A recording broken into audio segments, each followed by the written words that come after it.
Hello, everybody. Welcome to Take the Black Live. Cheryl and myself, Dan Cheryl of winterscoming.net, and Cheryl Wassenaar of cultures.com. Talk about all things Game of Thrones, Song of Ice and Fire, genre fiction. Cheryl, how you doing today? I mean, I was doing better before you started pointing a fake knife at me, The Dan. incredibly fake plastic dragon last night that I'm going to have in every single episode from now on.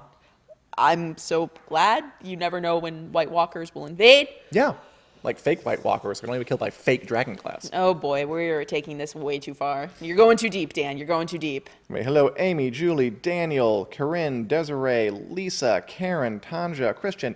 Hey, everybody.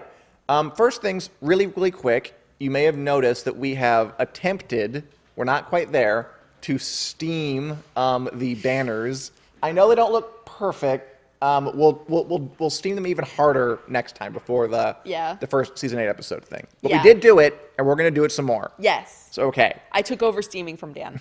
I was doing it okay. Was I doing it totally? You were doing okay. You were doing okay, but there's a technique to it, and we'll work on it. We will teach him the ways. Yeah. Next week this will be so smooth you'll be able to ice skate on them. Okay. Yeah, it didn't work. You were trying. Okay. First thing, hey Kenny, hey Kathleen, hey Janine, hey Terry, hey Kai. The first thing we're going to do is talk about the Game of Thrones Season 8 premiere. People have seen it. It's happened. Last week, the cast and crew stepped out in New York City, some theater, I forget the name of it, to watch the Season 8 premiere, to view it in a big old theater, and people have talked about it. So why don't we see what they've been saying? Please, let's do it. Judge for yourself. Okay. Oh, and Karen says, they look much better. Thank God. Because I spilled a lot of steamer water trying to get them to look even marginally better. All right. Of the Season 8 premiere, James Hibbard of Entertainment Weekly, he of the Westeros War correspondent, this is how he described the Season 8 premiere. Fantastic. So many reunions. Some epic sequences. Not just table setting for the rest of the season. Major stuff happens in deeply satisfying ways. He loved it. We were talking on Twitter a little bit, too, when he was really into it. All right. Good sign, right? That's a good sign. I like that he says it's not just table setting, like with a condensed season in terms of episode count. There's not a lot of time to do table setting. Like you're going to have to do it while you're doing other things. Like, I mean, that's kind of always been the case. Got to be efficient. I can't think of any really Game of Thrones episode that was just about setup. They usually do something. Yeah. Like even the one after Jon Snow died, like we still learned that Melisandre was 1,000 years old. Yeah, but there are episodes that kind of feel slower than others. But yeah, not surprised that there'll be stuff happening. And Julie says, great effort on the banners. Very happy that we are getting congratulating this. It'll be even better next week. Go team. Okay. The Telegraph's Jane Mulkerins writes, the first episode has some unsettling violence and also witty one-liners. If you want, she kind of spoiled some bits. I won't go into them here. Okay. She talked about what Sansa and Arya get up to, or their relationship with Jon and Daenerys, but we'll deal with that later. Okay. It's about what you'd think it would be. Oh, there's going to be some shenanigans. Tension. I don't want to say shenanigans. Just not everyone trusts each other right at the bat. That's fair. Which I think is perfectly fine. Unsettling violence. I'm not sure if I'm concerned by unsettling violence because the whole show, okay, this is a show where they once basically exploded a guy's head on camera. I think we've crossed the line here. If you know where to look, you can probably get descriptions of what happened in the premiere, people who saw it. Yeah. I think I know what she's talking about. Mm. It does sound extreme. I don't know if they'll ever be able to top Oberyn exploding heads on camera. But you know what? Season 8, you're welcome to try. Go for it. Go for broke. And finally, GQ's Jonathan Thompson said it's the best premiere in the show's history. He reveals that there is a new intro that so some people in the audience, including apparently Carice Van Houten, who plays Melisandre, had their phones out. That's alleged. I'm pretty sure it's true. If you think it's true. For Carice Van Houten specifically? Yeah, that she was the one who did it. I don't. Not that it got leaked. The intro definitely leaked. Oh yeah, it's out there if you know where to look. Which isn't really a spoiler. It's pretty cool. It's dope. We all know that the intro changes every year. Right. So now there's this is technically a spoiler. Cover your ears if you don't want to hear it. Although I think it's not like you could predict this. There's a giant hole in the wall. Very fun. Yeah. There's a great thing where kind of ice spreads out across the north.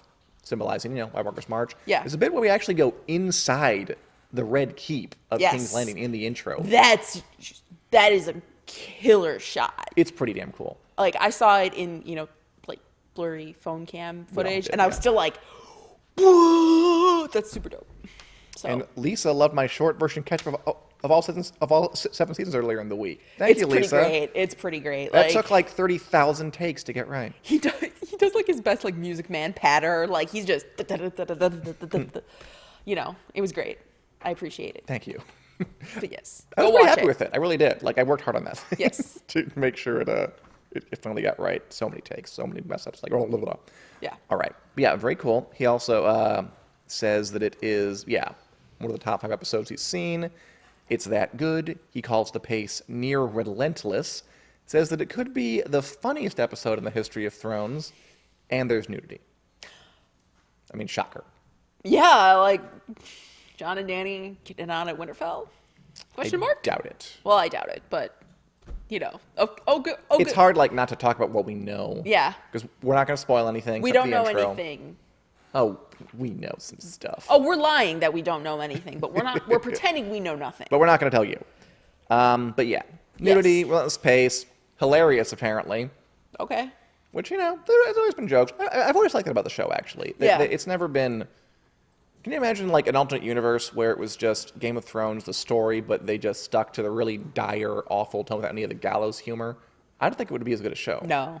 You've got to have a little gallows humor even in a show that is super serious. Right. Otherwise, it's hard to watch. And the goal of Game of Thrones at the end of the day is to get people to watch it. So, mission accomplished. Here we are, 8 years later. So, in a few days, we'll know for ourselves. Looking forward to that very much. We're not prepared. We're prepared, but we're not prepared. Okay. In as much as we can be prepared. All right, and Mickey thinks the Winter King is going to win this one. Oh, Mickey, no, I don't think so. He's going down. Amy asks, why hasn't the Night King killed Jon Snow yet? So far, he's had some perfect opportunities, but he hasn't bothered. Is the Night King blood related to Jon, and why hasn't he killed him yet? Interesting. You're too weak to face me, Jon Snow. Come back when you're better. Basically, I feel like the Night King is like, just get good. I mean, he's tried. Yeah. He thought Jon Snow was dead under the ice. He tried to spear the dragons. Yeah. They managed to get away. Yeah. Although, that spear thing irritates me. Because now I have to ask, like, why didn't he just chuck a spear at Jon Snow when he was at Hardhome floating away in the boat leisurely? That's why you don't give the guy all those powers. Don't think about it too hard. I know. You should really just relax. Okay. I know. See what you did there. All right. While we're talking about the premiere, why don't we look at a few of the stars all stepped out? Let's turn this into Fashion Police for like 3 seconds and look at some of the, which I think is off the air now, some of the actors who were out on the red carpet and how fantastic they looked. Hit it. This is Nathalie Emmanuel wearing, I don't know, flame orange, I want to call it. Yeah, that's a lot of dress, and I don't know if she's styled for. I appreciate the not. No, she looks like a happy fireball. That's accurate. Okay. I So, love patterned coats. Men's fashion. so. Yeah, isn't it great? Yeah. I love the fact that men are like not looking boring on the runway these days. Yeah. Like I love the, she could just wear like a black suit, but no, you got to have some flowers on it. Yeah. I love that. I like it a lot. And then This is my favorite picture. Gwendolyn Christie walked away with the red carpet, obviously, Yes. far Yes. and away. Oh, yeah. Like it wasn't even close. Yeah. Like she was wearing an art piece. Yeah. Like- That is the look of a woman who is feeling it. So you're a little more into fashion than I am. Do you know, like, what that would have been made of? Chiffon? Silk chiffon? Yeah, it beats the hell out of me. That's a guess, everyone. I don't know that much about But yeah, fashion. you but walk yes. out and you're like a flying squirrel made of tiger lilies, and it just looks fantastic. That went so many places in so little time. I'm not good at metaphors on the spot. I'm No, learning you that. got. But you're trying, and that's what really counts. Julie says, lots of good reviews for Gwendolyn Christie. And Yes. Nicole agrees, looks like chiffon. Yes. So I don't want to do that too many There were lots of great looks. I do Yeah. enjoy that. We're not going to do too much of it. But Yeah, we picked kind of the 11 most striking looks on Culturist. Oh, yeah? Yes. Anybody else make it into your top 11 that wasn't on there? Now I have to think about it. We definitely talked about Maisie Williams and Sophie Turner. Sure. We brought in some. We talked about the Mountain. Hafthor Julius Bjornsson, among other people. He looked like he was having a great time. And Pedro Pascal. Dude, Pedro Pascal was having the time of his life. He was like high or drunk or something. He was having the best time. He was like stabbing his own eyes I out. know! He was strangling the mountain. It's my favorite picture. My other favorite picture. Like Gwendoline Christie is like my favorite fashion picture, and then Pedro Pascal, like, poking his own eyes out is like my favorite comedy picture. He's in the Mandalorian. He got a big old check, and he's like, I'm the top of my life. Yep. And Desiree asked, "Where's Lena?" She wasn't there. She was sick. It wasn't a conspiracy to blow them all up when they wouldn't invite her. It was fine. Okay, so now let's talk about post Game of Thrones. It's almost over. I mean, it's almost started, but it's almost over. How is HBO and the fandom and everybody else going to preserve the legacy? HBO has an idea. Okay, so did you hear about this? HBO is opening in the spring of 2020 a permanent, for all we know, Game of Thrones studio tour at the Linen Mills Studios in Northern Ireland, which are, they've been used for many actual studio spaces on the show. They're going to take the studio space, no longer studio space, now a Game of Thrones museum, basically. And I will read what you can find in this place. The tour will bring guests face-to-face with original set pieces, costumes, props, and weapons used to create the world of Game of Thrones, featuring a complex mix of behind-the-scenes insights, interactive elements, the expansive, fully dressed sets. Fans will wander in the very footsteps of Westeros, the most prominent residents, reliving key moments from the series and standing right where they took place. We got some concept art here. You got there, Daenerys' throne room, of course, and Dragonstone. You know what? Okay, Winterfell Great Hall.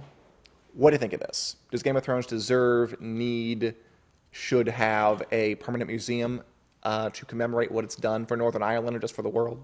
Yes. I mean, with a show that is kind of as sumptuously designed as this one is. Yeah. Cersei's map room. I think it deserves it. It's going to make so much money. Yeah, it's gonna make so much money. So much money. Like, I want to walk around that map room real bad. seriously, like, Dan, you, me, take a trip to Northern Ireland? Let's next do year? it. Let's do it. On the company's dime, maybe. Bye. Like, we're out. I think it's worth it to do. My passport is current. Yes, so is mine. Let's go. I think it's worth it to do it because memorabilia and that sort of thing is always like a big seller, and I think it's just gonna be really cool. Like, it's just gonna be cool. It'll be guys. really cool. I mean, by the way, Karen asked where I got a Dragonglass blade. I went to the Magic Leap event here in Chicago at an AT&T store. AT&T HBO teamed up. They had an event where they had like an AR, VR Game of Thrones experience. You got to go and like put on a giant headset and fight White Walkers with a thing. It was fun. And they mailed me by invitation a Dragonglass blade, which is 100% real and, worth a whole lot of money. Not worth a whole lot of money. That's where I got it, and it's fun. Yes. Here's a question about that. So yes, of course the museum is great. Yeah. I think it makes perfect sense for it to be in Northern Ireland. The show's done a lot for that area in terms of tourism, in terms of the film industry. It makes perfect sense to be there. Are we seeing before our eyes Game of Thrones turn into a forever franchise with the likes of Star Wars and Lord of the Rings and such, with this kind of infrastructure being placed? Oh yeah. You think so? For those who are listening to our podcast, Harry Potter. For those who are listening to our podcast, I'm just kind of nodding slowly with like the smuggest look on my face, like, like, you think this is a question? As long as HBO can milk this property, it's going to. Like, that's why we have spin-offs. That's why we have... I mean, we have one spinoff. There are others in development. You and I both know that. All I'm saying is, so Showtime, by way of comparison, Right. Showtime is adapting this thing called the King Killer Chronicle, which I keep talking about. Fantasy series. Yeah. Never been on TV before or movies. They're making movies. They're making a TV show. They're making video games. All. Like, all at once. That's a mistake. By comparison, I think Game of Thrones is actually being pretty restrained, or HBO's being pretty restrained. Yeah. Yes. I think that HBO's approach is correct here because Mm-hmm. if you oversaturate things, nobody's going to watch anything. Oh, Yes. hey, Sarah. I agree that HBO, I think HBO is being restrained, but they're still going to make money off this property. Yeah. Like, that's the thing. I wouldn't have bought this if it wasn't sent to me, but it is fun. I don't think this is the last we're going to see of these kind of post Game of Thrones projects. I would love like a traveling costume exhibition. I was going to ask because they actually said that the studios tour is the first in a series of Game of Thrones legacy projects. What could the others be? Traveling exhibition. Like Cool. I would love like a traveling costume and prop exhibition. I'm a Yeah. big nerd, so I would just love to go stare at clothes all day. You should go to the AT&T store downtown. They have a lot of really cool costumes from the show. I think you'd actually like that. It was really, really fun. I would actually like that. I think that's going to be something. I think there's probably going to be some sort of kind of legacy is I think the important word here. Like Game of Thrones has always been or already been established in this the kind of cultural lexicon. So I think the next thing is to keep entrenching it in the cultural lexicon. It increases brand awareness, for all those super nice Business. business lingo words. But I think it behooves people to like see this kind of stuff up close, like this kind of tangible aspect to it. It's a different experience from just watching the show. Right. So I can love it. attest. Again, at the AT&T store downtown Chicago, they had like Sansa's dress from season 4. They had Cersei's crown. They had like Arya. They had Brienne's armor. They had like a whole wall of like an ice Oathbreaker, the Widow's Wail, like all the Valyrian steel swords. It was really cool. Yeah. But yeah, I think this is just as it said, it's the beginning. This is not going to be the last thing we see from this sort of thing. I love what Harley is saying here about Belfast has changed so much since it all started. Like the gentrification of Belfast and surrounding area is insane. I believe it. It was a pretty rundown town. Now it's a cosmopolitan city. Thanks to this TV show, Mental. And then there are a lot of four-leaf clover emojis. I don't know what that is. Technical difficulties, everyone. Symbols. Yes. Cool. Well, just shamrocks, I think. Whatever. Oh yeah, because they're not four-leaf. So there you go. Yeah. It's transformed Belfast. Now, okay, Harley, it sounds like you have a good opinion of this. Is this a good thing overall that it's turned Belfast from this, as you say, rundown town, your words, not mine, into a cosmopolitan city? Because sometimes that can have drawbacks. Sometimes you gentrify Absolutely. a place, it pushes people out. But at the moment, it looks like this is something to be celebrated. And I think it is. I think it has done good things overall. Yeah. And hopefully it will keep doing good things. Yes. But I'd love to know your opinion on that. Yes. And speaking of forever franchises, you are going to the Star Wars celebration here in Chicago tomorrow? Tomorrow. It starts, yeah. Starts The tomorrow. Yearly event for all It things is not Star Wars. yearly. How often is it? It is the last one was in 2017 for The Last Jedi. Bi-yearly. Yeah, it's not like a regularly scheduled thing. It just All right, kind so of, it's even more special. yeah. All right, so Cheryl, you're going to McCormick Place with this giant convention center. You're going to have Yeah. this giant Star Wars event. I'm sure they're going to be probably trailers, announcements, panels. What are you looking forward to? Everything. No, so yes, Really, really fast. Kenny asks how long stuff is at the AT&T store. I believe through June is what they told me. And there are also these displays in Boston, New York, and San Francisco.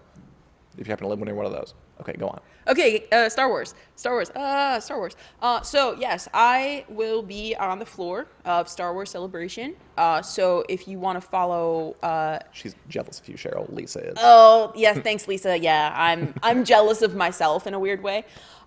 So yes, I will be on the floor tweeting and posting to Instagram from Culturist FS. So if you want to give a follow, there's going to be coverage on our site. I am excited for everything that they will let me get into. So I will be covering all like the 4 major panels. I will be covering some smaller panels. I will be talking about exclusives that I find on the floor or just cool stuff that I find on the floor. Be covering cosplay. I will be basically in heaven. And then, nice people, I get to come see you all on Sunday night, hopefully, when we do the Game of Thrones extravaganza. That's right. We should talk about that. We should. Sunday night. So obviously, Game of Thrones isn't going to start. we're going to keep doing the Wednesday show. Yes. But if you want to talk about the episode right after it airs, we will also have an after show immediately after the episode right here. So it airs at 8 o'clock Central where we are. Yes. Wherever it airs where you are. I believe it's someplace around the world. I want to believe so, yes. Yes. We'll have our after show around 9 p.m. Central Standard Time, which should hopefully translate to wherever you are. Yeah. And then we'll have this show normally on Wednesdays. So Yes. we're going to talk about it. We're going to break it down. We're going to have a good time. Yes. So I'll basically be coming from Celebration. So I will be, in day 4 of 5 days of Celebration. And I will be coming here to talk, to be posting, writing about Game of Thrones, all that good stuff. And it'll be on the after show eventually. And I will be on the after show eventually. I think I'm allowed to say which ones that I'm the... Go ahead. Okay, I will be on episode 3, which is the Battle of Winterfell, and then episode 6, which is the finale. So I'm just going to be wearing all black because I'm going to be in mourning for everybody. But yes. It's going to be a good time, It's Cheryl. going to be great. I'm excited. So yes, I will be, like I said, on the floor, Star Wars Celebration, Culturist FS on Twitter and Instagram. Posts coming to culturist.com. I'm sure some of them will end up on Wix social media pages, just in case. But yeah, I'm extremely excited. Like I said, I'm basically going to be in heaven for 5 days. I can't wait to hear about it. It's so great. All right. Now, before we bring on Mr. Josh Hill for A Song of Dan and Josh, goodbye, Cheryl. Thank you for Bye. everything you've done for us. Yeah, you make it sound like I'm going to die. I know. I'm not dying, guys. And we will be right back. Oh, Ned Stark, will you ever learn? Oh, sorry, I didn't see you there. I'm Dan Selke, the editor at winteriscoming.net, your one-stop shop for all things Game of Thrones, A Song of Ice and Fire, and genre fiction in general. We here at Wick love bringing you news, reviews, and editorial content, and we're going to keep doing all that stuff. However, for the especially hardcore among you, we're going to start offering even more. Welcome to the Wick Club. The Wick Club is a Patreon-funded effort to provide fantasy and sci-fi fans with even more Wick content. You can join at several levels. For $1 a month, you can enter into monthly swag giveaways and get to read extra columns. At $4, you'll get to watch extra episodes of Take the Black Live, our weekly chat show, with topics chosen by you. Please be gentle. And at the Valyrian Steel level, that's $10 a month, you get Wick Club t-shirts and access to a new segment we're calling Drinking and Knowing Things, a monthly live stream where I drink wine and talk with all of you in a free-flowing conversation about Game of Thrones, fantasy, sci-fi, and whatever else comes up after I've had a few. Just to be clear, we're not going to stop doing anything on Wick we already do, and we're hoping to add more stuff anyway. The Wick Club is a way to produce even more content, and hopefully to get to know some of you better. You can find links to more information below. We hope to see you in the Wick Clubhouse. Valor Morgulis, bottoms up, and thanks for watching.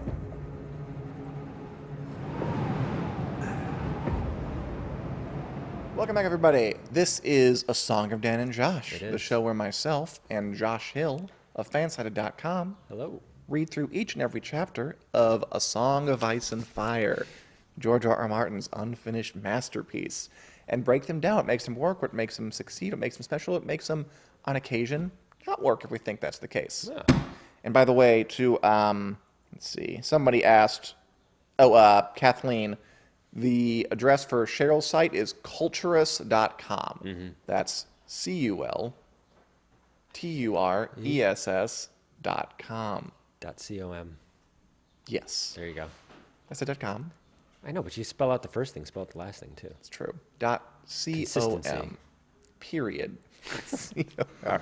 Okay, so we're here to talk about Daenerys 1, the first Yeah. Daenerys chapter from A Clash of Kings. DAEYNE something, I don't know. D-A-E-N. Oh my God, I can't see it. I've already here, thank God. You got it written on the paper, E-R-Y-S. man. Yes, Daenerys 1, which was very Moses-y. It was Oh, how very so? Hit it. biblical. It was very, she's leading her disciples or the last of her people through essentially the desert. Yeah. She's got this very prophetic thing going on. It really was. It was extremely like that. I mean, the whole conceit is that. Okay, so what I liked about it is, so this chapter basically, there's a whole lot that happens. Daenerys, it's the first chapter in Clash of Kings, Yep. which she doesn't really have a lot of chapters in this book, by the way. No? It's kind of an off book for Daenerys, just like a down book, which is fine. All right. She's leading her Dothraki followers, which aren't that many, somewhere. And what I like about it is it's a nice mix of mythic. We forgot the GOT Oreos.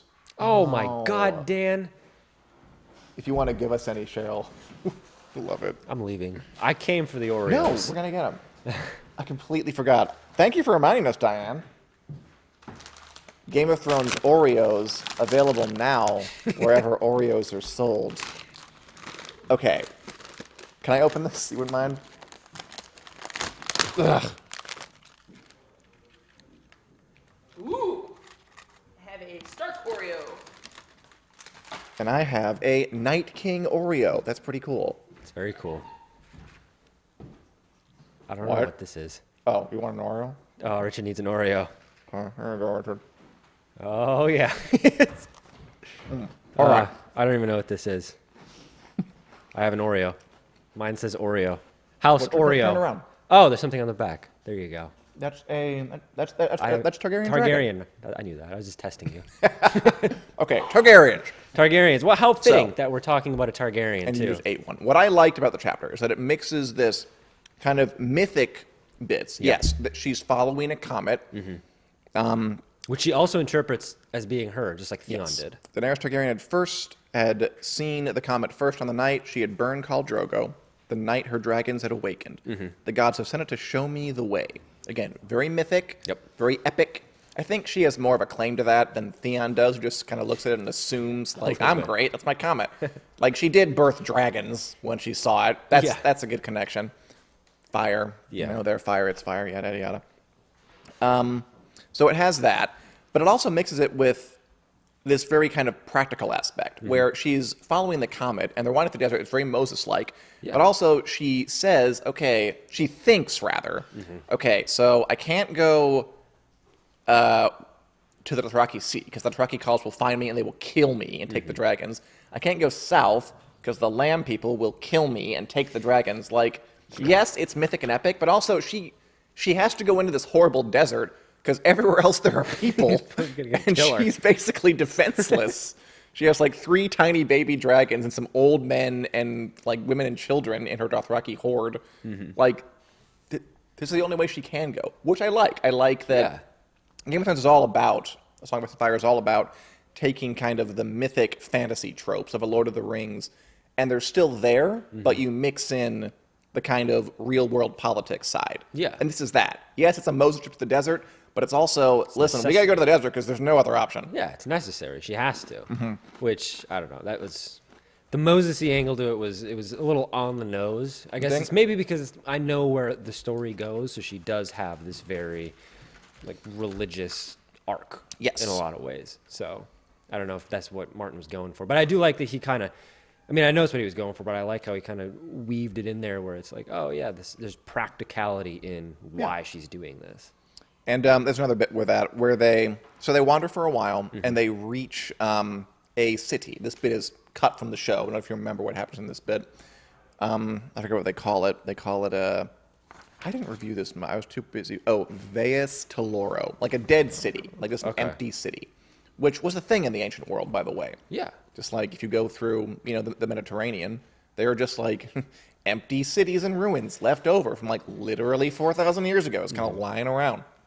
So it's true. They're still there out there, like Indiana Jones goes and finds them. I'm not doubting. I'm not I doubting think the you are. archaeology here. So, I live in facts, Dan. so she and her followers find this. Dan will eat them all, says Amy. I will if I could. I probably won't have time. So they find this dead city, and they're kind of looking around it. They're like, okay, we'll wander the desert forever. We find this place we can actually settle for a minute. Yeah. Some of her followers are like, but there are ghosts here. And she has another good line where she says, I fear no ghosts. Dragons are more powerful than ghosts. But then she thinks, and the figs are more important. Like, there's food here, people. Like, I know, I'm sorry you were afraid of ghosts, but we need to eat something or we're all going to die. But it's because she's projecting, Daenerys is projecting this, I don't fear ghosts. Dragons are stronger, like this mythical kind of a mother leader persona. But she's thinking like, she's thinking practically, but living her life kind of as a cult leader type person. Yeah. And that's kind of what comes to define Daenerys as she continues this arc. She is this cult leader. She is this person that literally frees people and is like, you're fighting for me because I am literally your savior. I have come and I have saved you. So, yeah, it's interesting. And I guess I didn't know that she didn't have that many chapters in this book. So I think there's like 6. it's good. It's necessary development to getting her to where she is because she's at this point right now. I don't think she ever becomes an unlikable character, but there's definitely she bumps up against the edge of all right. You've become something different than you were before, and this is the start of that, where she is seeing herself while she's thinking practically, she's living very mythologically, and that's goes to your head at some point. I mean, because that's kind of what you do as a leader. Yeah. Like it's about your image, about what you project. I mean, that's leaders we have in the real world. Like, FDR wasn't always a soft-spoken, wheelchair-bound kind of person who becalmed the nation in a hard time. He enjoyed gossip. He was a bit of a lech. Oh, he loved it. He liked I know. in the family. Big FDR fan. Are you? Oh yeah, he was big into the gossip. He loved the gossip. Not all of them did that. So yeah, there's this divide between who a leader you see them as and who they are in private, and they're not always the same. And it's reflected here with Daenerys and Jon Snow. Well, Jon Snow is more of a straightforward kind of a George W. Bush type figure, where he's just like You just compare Jon Snow to what George W. you see Bush. is what you get. No, because Bush is putting that on. Jon doesn't really put it on. I know, it's just the comparison's hilarious because it's like I don't ever think of those two characters. It's as where my being mind went one. immediately. If you have a better comparison, I'd like to hear it. Okay. So the first part of the chapter is, by the way, incredibly miserable, where they just wander through the desert. Around them, the land grew more desolate. Dorea took a fever and grew worse with every league they crossed. Her lips and hands broke with blood blisters. Her hair came out in clumps. And one even fall, she lacked the strength to mount her horse. And then Dany just kind of stays with that person until she dies. Good leader, that Dany. Yeah. Compassion. We also get our first look at the baby dragons. Yes. Okay, I'm going to read the description, then we're going to look at them on the show and see how they compared. The Baby Dragons, as written by George R. R. Martin in Clash of Kings. There you go. This is a feast. The dragons were no larger than the scrawny cats she had once seen skulking along the walls of Magister Illyrio's estate in Pentos, until they unfolded their wings. Their span was 3 times their length, each wing a delicate fan of translucent skin, gorgeously colored, stretched taut between long, thin bones. When you looked hard, you could see that most of their body was neck, tail, and wing. Think we have an image? Whatever. Oops. Anyway, Use your imagination. What impression do the dragons give you here? A good one? No, okay. No. That question. No, I mean she's the mother of dragons. Like she has to. There's this connection. The important thing to me out of that was there's this connection between her and the dragons that is deeper than what you would initially think it is, because you think she just has these as pets, the comparison to the cats, but these are part of her. These are her children. Like they're not pets. They are not just something that she has around to come home to and pet. Like they're an extension of her. Like she is the dragons. So I think that was important in highlighting that. And I was also distracted by you eating your Oreo. This is a distracted episode. I got a prop. I got Oreos. I'm having a good time. It's good. We have fun here. A lot of fun here. But it's also cool that they're so weak. I mean, like it's a huge momentous event, but really they can't do anything. No, but that's I read that as a metaphor for Daenerys. It's like we meet her and she's this meek character who can't really do much, and then she blossoms and grows into one of the strongest front runners to win the Iron Throne, or however you want to put it. But she is one of the most powerful characters in the book and on the show. But she didn't start that way, so she grew in it, and that's kind of the same thing with the dragons, where they're not powerful right now, but you think of dragons, you think of these fire-breathing monsters, and they're just, these cute little things. Yeah, I agree with you. I like that they kind of grow with her. The more powerful they get, the more powerful she gets. And that's true.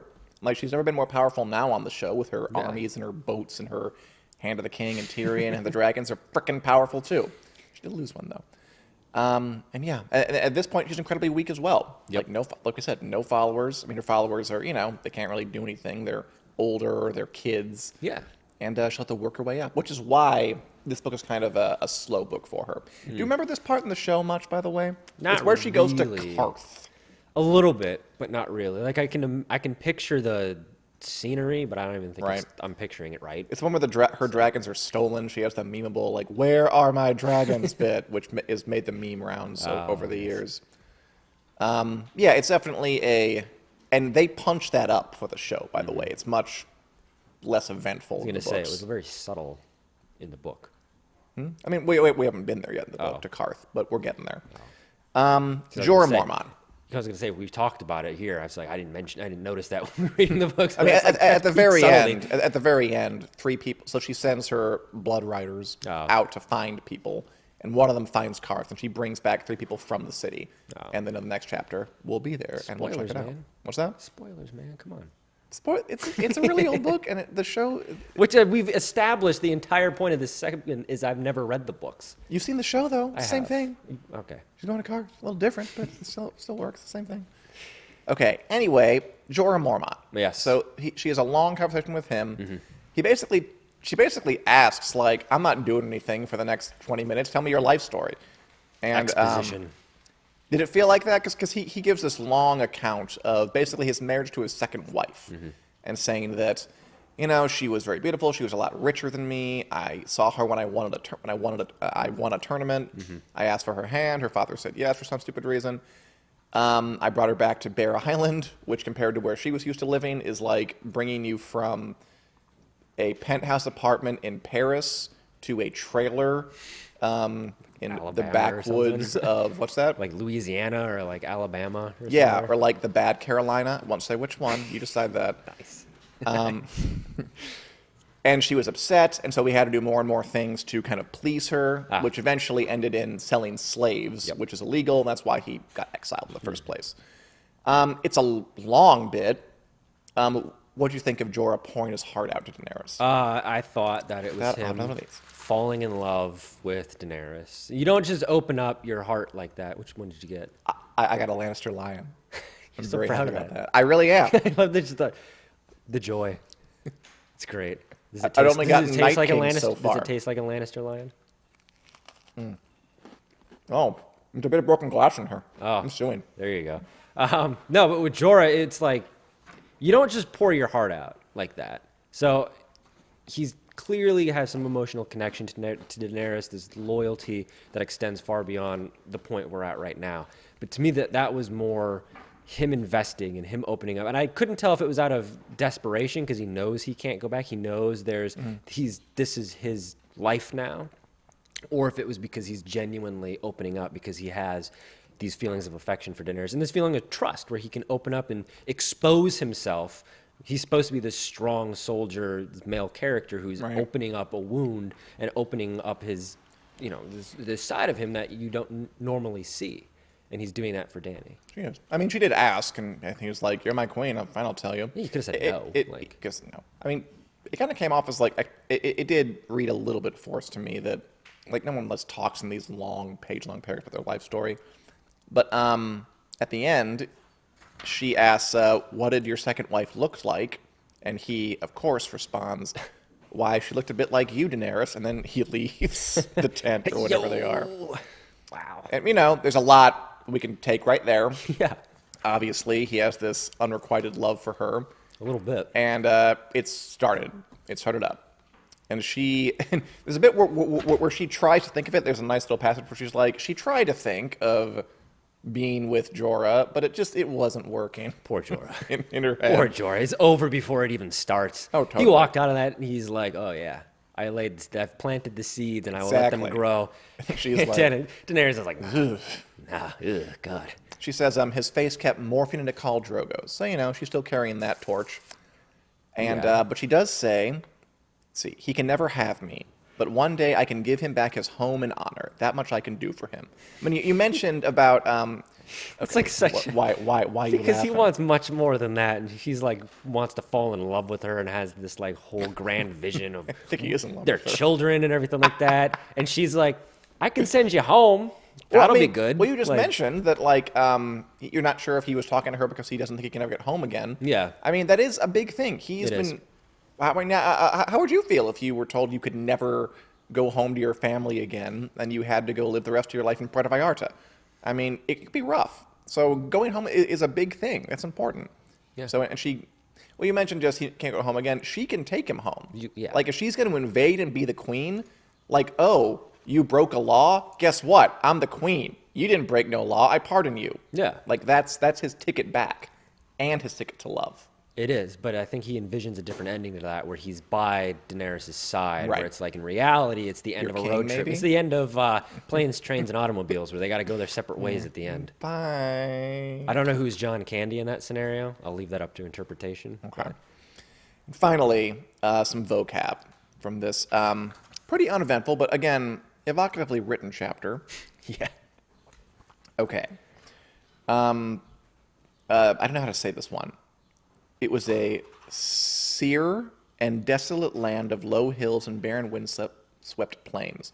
Sere means dry or withered. Sere? Sere? I don't know. And the dragons have to always have Dany in their sight. It's the only way of keeping them quiescent. You know what quiescent means? Quiescent. Tell me, Dan. Educate It me. means in a state or period of inactivity or dormancy. So keep them yes. calm. Otherwise, they freak out and they like squawk or whatever. I'm habitually quiescent. Yeah, you're a pretty quiescent guy. Very quiescent. Yeah, you're pretty easygoing. And finally, in Vegas Teloro, Dany sees an empty marble plinth. Plinth. Which is a, you know what that is? I don't. I just It's like a- saying it. It's a fun word, yeah. Plinth. Plinth. I can say that one.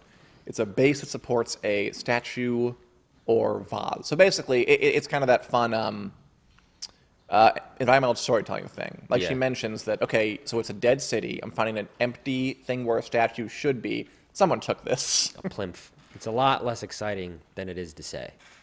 A plinth. Plinth. Plinth. Plinth. It is Plinth. TH. Plinth. Ooh, I didn't say it right. All right, this is an interesting I had, episode. I had a TH at the end. I was throwing an F in there for some reason. Yeah. Plinth. Plinth. I don't know. You're not being so quiescent now, are you? I'm not. But like George R. R. Martin can make up words, so can I. These aren't made up. These are real words. Most of them are made up. I'm not quoting you fake words. Okay, seared, scorched. Scorched? Yes, although it's spelled S-E-R-E-D. Seared. This is a weird episode of Song of Dan and Josh, I Surd. thought. We were pretty loose in this one. Surd. Sir. Surd. Any other thoughts, Josh? No, very quiescent about this chapter. Thanks And we for got watching, Oreos everybody. too. So Oreos, there's We no did have booze this Oreos. time, but we have And Oreos. next week, we are going to take a break from A Song of Dan and Josh. Is there something going on with Game Unless of Thrones there's like next a... Oh, because you know what we're going to be doing? We're going to be covering the final season of Veep on HBO. There we Just go. gonna hit it hard. I thought we were doing season 2 of Barry. I thought about that too, but I want to say the final season of to like lead up to it. Oh, And there I we thought go. about this joke. Game of Thrones coming back on. We're going to cover that. We're going to take a break from Song of Dan and Josh for the next 6 weeks. We'll be back after that with the rest of Clash of Kings. Hope you guys stick with us. It's going to be a fun time. Yeah. And Julie Davies has a few plinths. Plinths. And Diane wants to know where we got our Oreos. I believe they were sent to us so we could review them, which I'm going to do right You can now. buy them anywhere, can't you? Yeah, I mean, they're available at Oreo stores. There you go. Your Eat local it, Dan. Target. There you go. Oh my Get it in God. there. Get in there.